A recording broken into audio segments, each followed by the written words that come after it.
here in the garage working on the Countach Replica.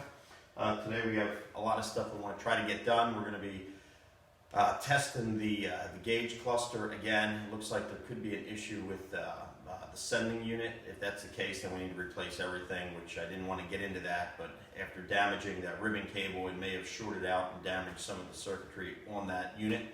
So we're going to be testing that.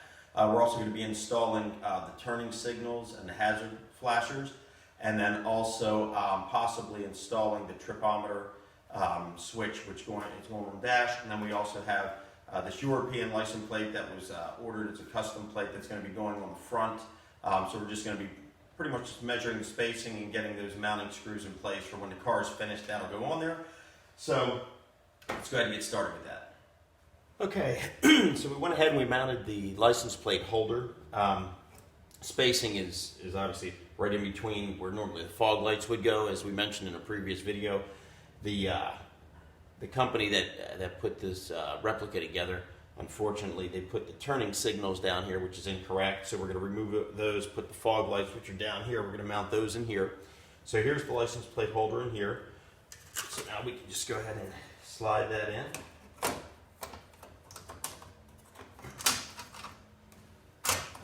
Just be clipped in.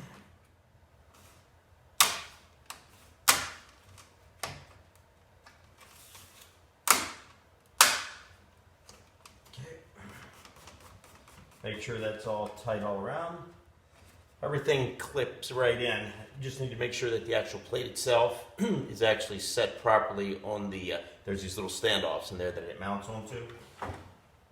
Go ahead and get that all on.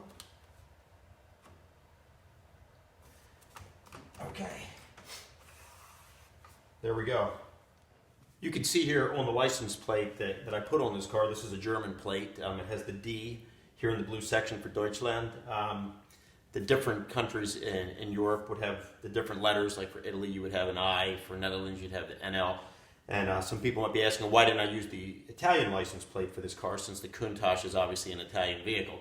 I went ahead with the German one because even though it is an Italian vehicle, this particular Countach was modeled after the Countach Special, which was a model of Countach that was made.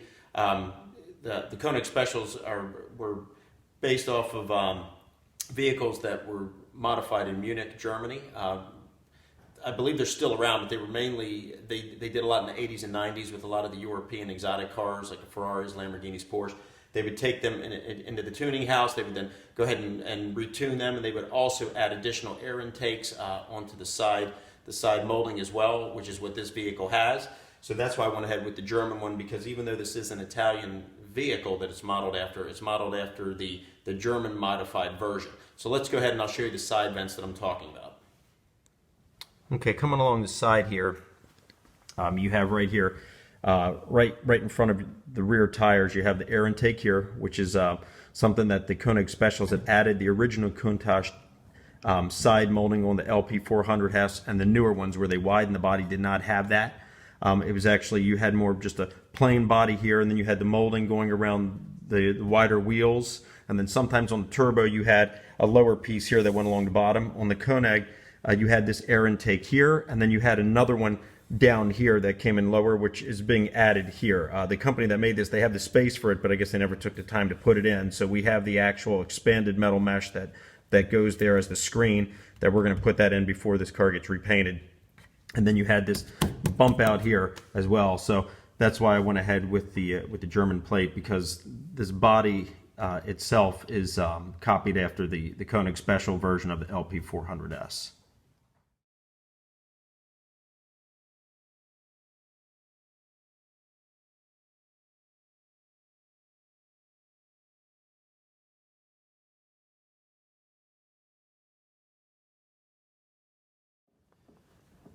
Okay, we're back here in the vehicle. We're going to be adding the turning signals. Currently, there's turning signals that come on the actual Dakota Digital cluster area. It's basically just a little dash that flashes on the left or right, depending where the signal is.